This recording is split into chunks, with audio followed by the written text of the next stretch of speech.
ating putong bigas with ube and cheese, mga katambayan. Kaya samahan nyo ako kung paano natin pasasarapin. So dito mga katambayan, gagamit tayo ng flour. Ayan. Okay mga katambayan. Dito gagamit tayo ng hot pressed milk or pwedeng hot water lang mga katambayan. Ayan.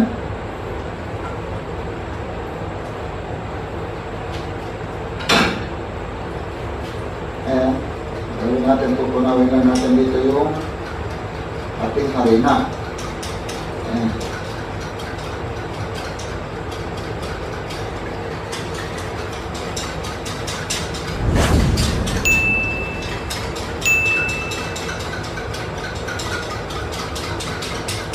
Ngayon mga katambayan, set aside lang muna natin to.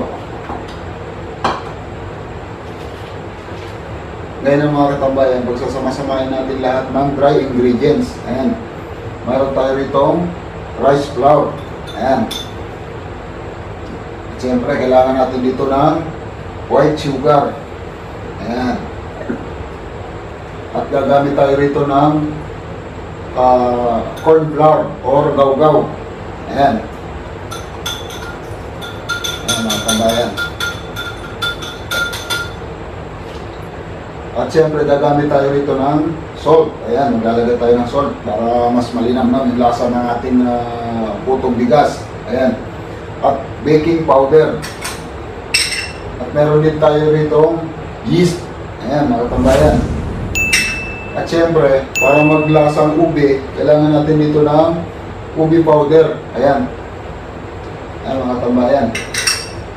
Ngayon, hahaluin lang natin lahat ng dry ingredients. Ayan.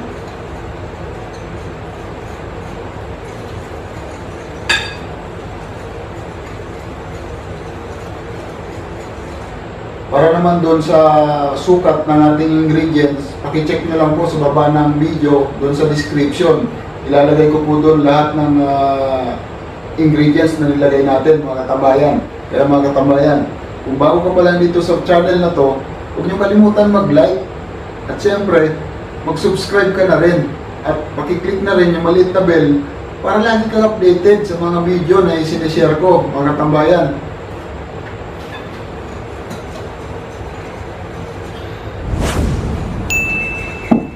So ayan mga katambayan, siyempre kailangan din natin dito ng coconut milk, mga katambayan. Ayan. Ilalagay lang natin to ng dahan-dahan. Ayan. Ayan mga tambayan.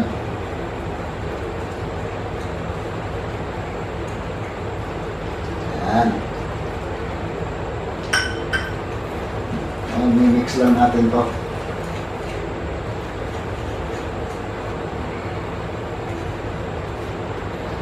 So ayan mga katambayan, yan ilalagay ko na yung mixture ng ating flour with fresh milk.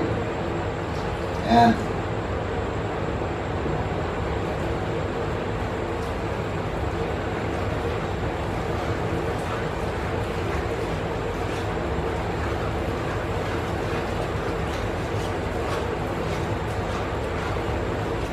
Mga kabayan, kita nyo, ube-ube na yung kulay.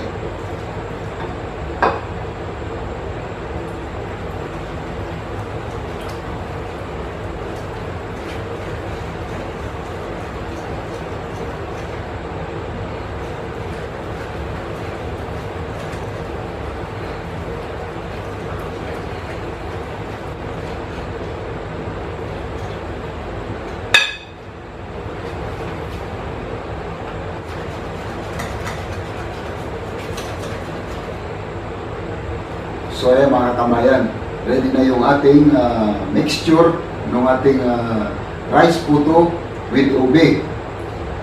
Ngayon naman, gagawin natin, i-rest lang natin to ng isang oras. Saka natin siya i-steam, mga katambayan. So ayan, tatakpan na natin mga katambayan. So ayan mga katambayan, 1 hour nang naka-rest yung ating mixture para sa ating puto bigas with ube. Ngayon, ilalagay na natin sa molder at i-steam na natin mga katambayan.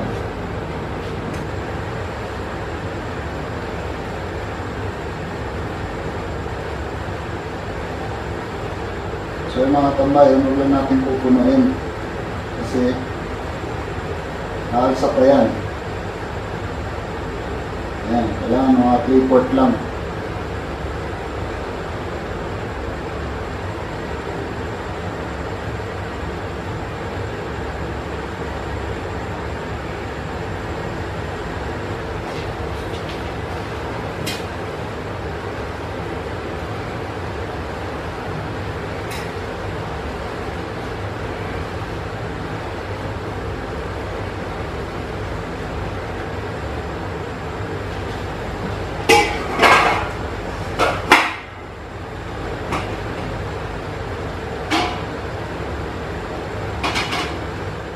So yung mga katambayan, kailangan yung tubig ng pag-iistima natin ay kulo-kulo bago natin ilalagay yung ating rice puto with ube, mga katambayan.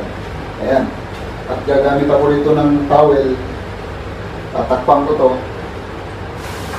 para yung moist ng steam ay hindi bumagsak dun sa ating puto. Ayan, mga katambayan. So ayan. Ngayon, i-steam natin siya ng 20 minutes, mga katambayan. Ayan. So yan, mga katambayan, 18 minutes na siyang naka-steam. Gagawin natin ngayon, ilalagay na natin sa ibabaw yung cheese, mga katambayan.